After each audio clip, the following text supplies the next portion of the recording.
Hello, welcome to study classes. तो आज हम लोग डिस्कस करने वाले हैं आप लोगों का क्लास 10 सामाजिक विज्ञान इतिहास में टॉपिक आप लोगों को बहुत देखने को मिलता होगा, जियोत्सेपे मैत्सुनो के ऊपर टिप्पणी लिखिए। तो टिप्पणी में हम लोग बेसिकली क्या लिखते हैं कि जियोत्सेपे मैत्सुनो या फिर किसी के बारे में भी पूछा जाए, उसके ऊपर टिप्पणी लिखने को कहा जाए तो हम लोग क्या लिखते हैं कि वो कौन था, वो कहाँ से था, उसने अपने जीवन में क्या किया था और उसका अंतिम समय में उसका क्या हुआ। ठीक है, तो हम अब ऐसे क्वेश्चन को लिख सकते हैं। क्वेश्चन ऐसे भी आ सकता है कि जियोत्सेपे मैत्सुनो कौन था। तो उत्तर में आप लोग लिख सकते हैं। यहाँ पे मैंने नोट बना दिया हुआ है, 3 से 4 मार्क्स की तरह नोट है। तो ये आप लोगों को टेलीग्राम ग्रुप में देखने को मिल जाएगा। तो आप लोग टेलीग्राम ग्रुप में जाकर नोट्स को देख सकते हैं, वहाँ पे अवेलेबल होगा। ठीक है, और आप लोग इंस्टाग्राम अकाउंट में भी आप लोग मुझे फॉलो कर सकते हैं। अब चलिए नोट्स के ऊपर आगे बढ़ते हैं।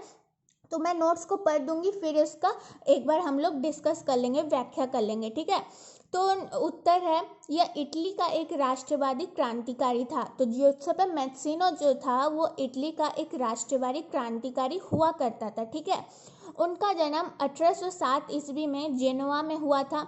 ये कार्बोनरी के गुप्त संगठन के सदस्य थे तथा इन्होंने लिगुरिया में क्रांति किया था, जिसकी वजह से उन्हें बहिष्कृत कर दिया गया था। अब देखिए यहाँ पे थोड़ा डिस्कस कर लेते हैं कि जियोत्सेपे मैत्सुनो कौन था। तो वो इटली के रहने वाले थे और इटली के रहने वाले एक राष्ट्रवादी क्रांतिकारी के रूप में जाने जाते थे और उनका जन्म 1807 ईस्वी में हुआ था। ये डेट आप लोगों को बेहद अच्छे से याद रखना है। और कहाँ हुआ था? तो जेनोवा में उनका जो हुआ था, जन्म हुआ था। ठीक है, और ये वाला पॉइंट आप लोगों को याद रखना है कि ये कार्बोनरी के गुप्त संगठन के सदस्यों में एक थे और इन्होंने लिगुरिया में क्रांति किया था। ठीक है, मैंने अभी कहा कि वो काफ़ी व्याख्यात क्रांतिकारी थे, राष्ट्रवादी क्रांतिकारी थे।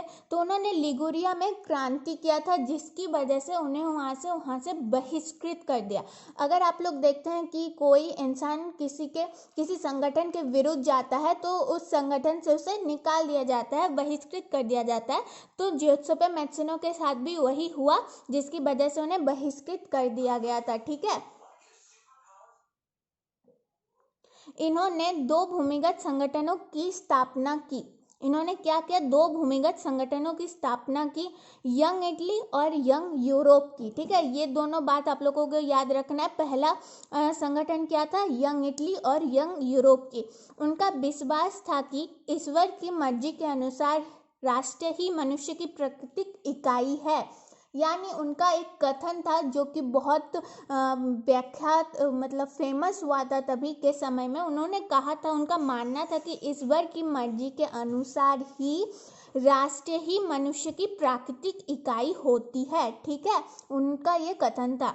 अतः वो इटली के एकीकरण के पक्ष में थे। वो चाहते थे इटली का एकीकरण हो जाए, देश स्वतंत्र हो जाए, स्वाधीन हो जाए तथा वहाँ लोकतंत्रात्मक राज्य बने। ठीक है, उनका कहना था कि इटली का एकीकरण हो जाए। वो राजतंत्र के घोर विरोधी थे। जियोत्सेपे मैत्सुनो जो थे वो राजतंत्र के घोर विरोधी थे। यानी इटली में जो अभी तक राजतंत्र चले आ रहा था, तत्कालीन समय में जो राजतंत्र चले आ रहा था कि राजा का बेटा ही राजा बनेगा, वो उसका घोर विरोधी थे जियोत्सेपे मैत्सुनो। और गणतंत्र के समर्थक थे। गणतंत्र यानी एक तरह से कह सकते हैं कि वो इटली में लोकतंत्र शासन व्यवस्था चाहते थे। तो यहाँ पे नोट है, यहाँ पे मैंने आप लोगों को व्याख्या भी कर दिया है नोट का। तो आप लोग अगर वीडियो अच्छी लगे तो लाइक करना ना भूलना, चैनल को सब्सक्राइब करना। कुछ भी दिक्कत होता है तो कमेंट बॉक्स में कमेंट कीजिए।